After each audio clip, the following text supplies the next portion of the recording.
শুভ্র নতুন বাসায় উঠেছে। পুরনো দোতলা বাড়ি, ভাড়া কম। রাত গভীর হলে অদ্ভুত সব শব্দ শুনতে পায়। কেউ যেন ধীরে ধীরে হাঁটছে, ফিস ফিস করে কথা বলছে। প্রথমে পাত্তা দেয়নি, কিন্তু দিন যেতে ভয় বাড়তে লাগল। এক রাতে ঘুম ভাঙল কানের কাছে ফিস ফিস শুনে। চাঁদের আলোয় জানালার পাশে অস্পষ্ট এক ছায়া দাঁড়িয়ে। নারীর অবয়ব, কিন্তু চোখ দুটো শূন্য, গভীর।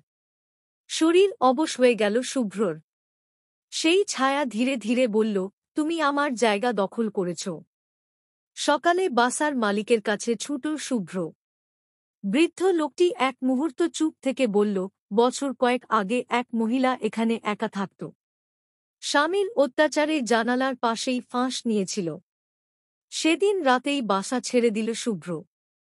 দরজার আয়নায় শেষবারের মতো দেখল একজোড়া ফাঁকা চোখ তাকে বিদায় জানাচ্ছে।